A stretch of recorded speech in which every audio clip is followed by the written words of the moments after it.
What's good, family? What's good? Hey, let me jump on real quick and see if I can add some clarity to this post, because for some reason it seems like it's going a little left, and I don't want that post to go left. So let me give you some background. Some of you know, and most of you should, that I retired from the military. And my first job, I took it at Prince George's County. It was a political appointee with the county executive at the time. And after a little while in there, I realized he was going to jail. Just as sure as I was dark, he was going to go to jail. And he did go to jail. But before he went to jail, I resigned that political appointment, and I did not have another job lined up. And Tina was in between jobs at the time. So I resigned.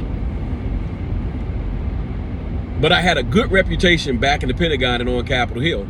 So an individual who knew me when I was a captain in 1992 got word out in 2006 that she wanted to hire me. So she created a position for me, and guy brought me on. We had a discussion about what the salary would be. I thought it should be a 15. He decided it would be a 14. And not only did he decide that it would be a 14, he screwed me when it came to the grade. And so that set me back financially, significantly. Fast forward 11 months after he hired me, excuse me, another opportunity presented itself. And I took that opportunity. And that opportunity gave me a $17,000 pay increase. And this guy was not happy when I told him I was leaving. And he started talking about how, hey, Lionel, I was going to take care of you, yada, yada, yada. And I was like, you had the opportunity to take care of me when you hired me. You had the opportunity to take care of me when I did the onboarding and the salary was screwed up, and I brought it to your attention. Thanks, but no thanks. And some folks would say I burned a bridge with him. I did it on purpose because I knew I would never cross that bridge again. Speaking of burning things, in 1519, a man by the name of Hernan Cortez and 600 of his countrymen arrived in what was then considered the New World. And he immediately burned all of the ships they used to sail there. The message that he was sending when he burned those ships was, there's no turning back. We either are going to be successful at this mission, or we're going to die here. But we're not returning home. 2 years later, they conquered the Aztecs. So there are times that you may have to burn bridges and boats. But I'm not as extreme as Cortez, because I'm gonna always have a boat. My faith and my name are my boats.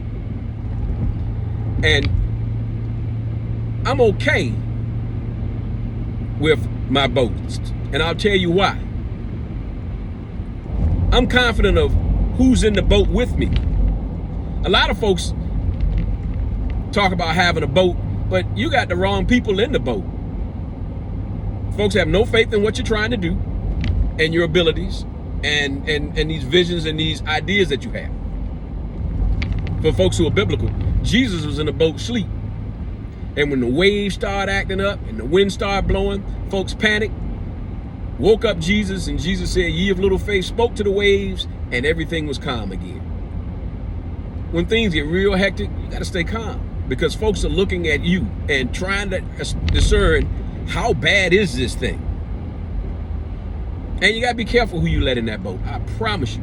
There are some folks, they won't even row. They may have an oar in the water, but they're not rowing, so they're actually slowing you down. There are some folks that when the boat starts taking on water, they won't even bail. In fact, they're the reason why the boat is taking on water. So the purpose of that post was to use a metaphor. There's even a poem that talks about the bridge builder. And it's about an old man who gets to the other side and begins to build a bridge. And someone asked him, why are you building this bridge? You'll never cross this way again.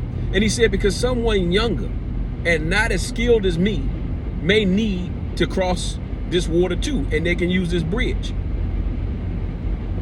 There's some bridges that I build and they're strong and I want people to cross them, but there are other bridges that I deliberately have torn down, and I will tell you that I tore it down. And I'll tell you why. And there's some people that I won't tell why. I can be professional and cordial with them, conduct business with them, but I won't trust them as far as I can throw them, because they burn bridges.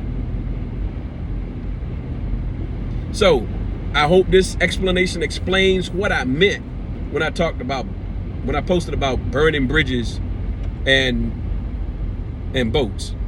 All right. Well, that's it for me. I'm gonna go in and make some donuts. Be peaceful, powerful, and productive. I'll see you on the other side.